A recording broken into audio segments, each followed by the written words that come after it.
ఆమ్, హైదరాబాద్లో ఒకసారి ఒక క్రెడిట్ కార్డ్తో కాఫీ కొన్నారనుకుందాం. సరిగ్గా 10 నిమిషాల తర్వాత అదే కార్డ్తో న్యూయార్క్లో ₹1,00,000 టీవీ కొనుగోలుకు ప్రయత్నం జరిగింది. రైట్. వెంటనే ట్రాన్సాక్షన్ బ్లాక్ అయిపోతుంది కదా. అవును, కరెక్ట్.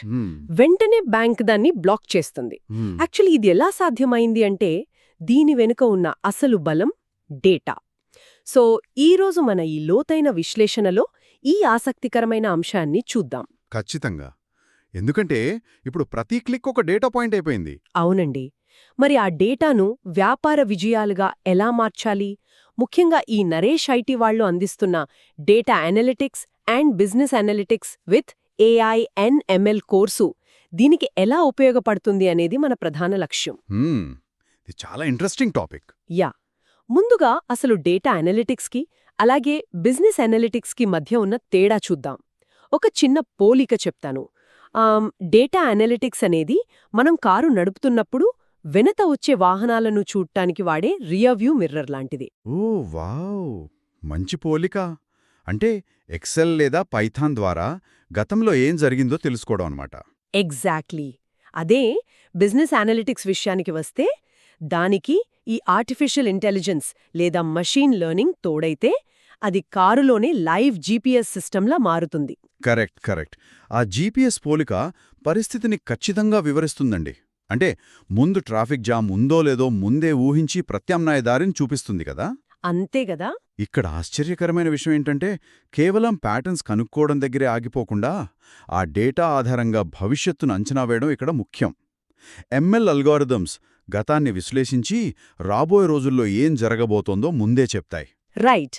అంతే డేటా అనేది కేవలం ఒక రిపోర్టింగ్ టూల్ స్థాయి నుంచి స్ట్రాటజిక్ అడ్వైజర్ స్థాయికి మారుతుందంటారా? అవును, నోటికి నోరుపాళ్లు. కానీ కొంచెం ప్రాక్టికల్గా ఆలోచిద్దాం. ఇదంతా వినడానికి ఏదో సైన్స్ ఫిక్షన్ మూవీలా అనిపిస్తోంది కదా. వాస్తవ ప్రపంచంలో ఈ ML అల్గోరిథమ్స్ నిజంగా ఎలా పనిచేస్తాయి? మనమిందాక మాట్లాడుకున్న ఆ క్రెడిట్ కార్డ్ ఫ్రాడ్ డిటెక్షన్ అసలు ఎలా జరుగుతుంది? మనుషులు చెయ్యలేని వేగాన్ని, విశ్లేషణను ఈ అల్గోరిథమ్స్ చేస్తాయండి. ఒక క్రెడిట్ కార్డ్ ట్రాన్సాక్షన్ జరిగినప్పుడు ఆ కస్టమర్ సాధారణంగా ఏ టైంలో కొంటాడు, ఏ లొకేషన్లో వాడతాడు లాంటి వేలాది డేటా పాయింట్స్ని సిస్టమ్ అనలైజ్ చేస్తుంది. ఓ, వేలాది పాయింట్సా? అవును, అది కూడా మిల్లీసెకండ్లో విశ్లేషిస్తుంది. ఆ ప్యాటర్న్ మ్యాచ్ అవ్వకపోతే వెంటనే అలర్ట్ ఇచ్చేస్తుంది. అంతేకాదు హెల్త్ కేర్ రంగంలో కూడా ఇదే జరుగుతోంది. అంటే పేషెంట్స్ పాత రిపోర్ట్స్ని వాడతారా? అవును, వాళ్ల జీవనశైలి డేటాను ప్రాసెస్ చేయడం ద్వారా భవిష్యత్లో వాళ్లకు రాబోయే అనారోగ్య సమస్యలను ముందుగానే ML అంచనా వేస్తుంది. ఇదేదో మాయ కాదు, పక్కా మ్యాథమెటికల్ మెకానిజం. వావ్! ఇక్కడ నాకొక చిన్న సందేహం. బ్యాంకింగ్ హెల్త్ కేర్ అంటే ఈజీగా అర్థం చేసుకోవచ్చు. కానీ ఒక సాధారణ వ్యాపారంలో కస్టమర్ చర్న్ ప్రెడిక్షన్ అని వింటుంటాం కదా.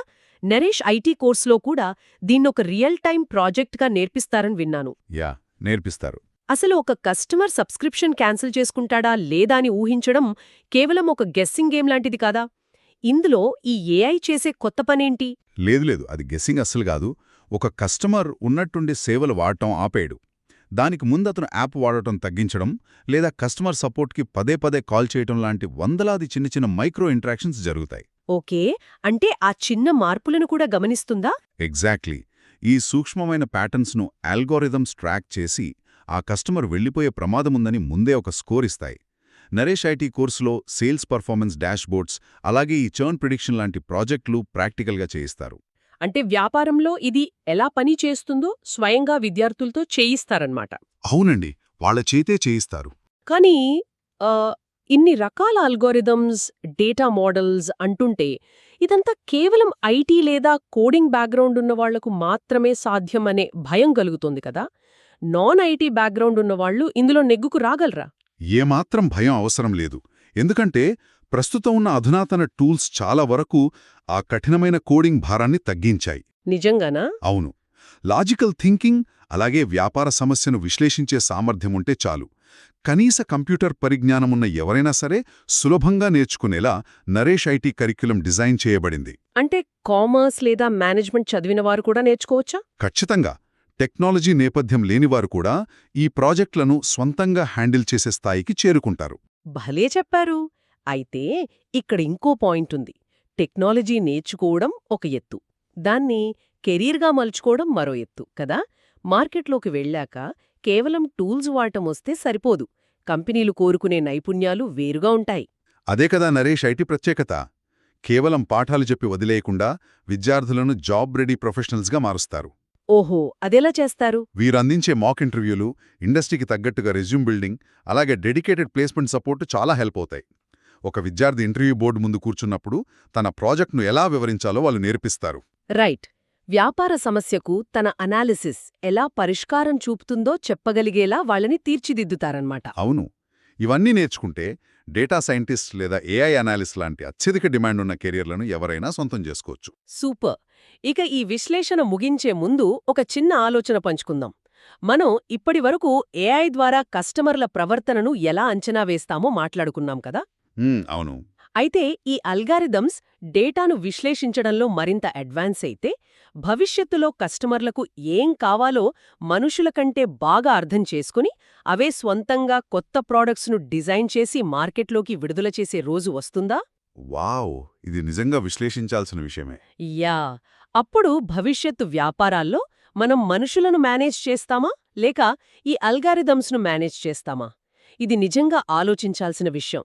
మళ్ళీ ఇంకో ఆసక్తికరమైన అంశంతో కలుద్దాం.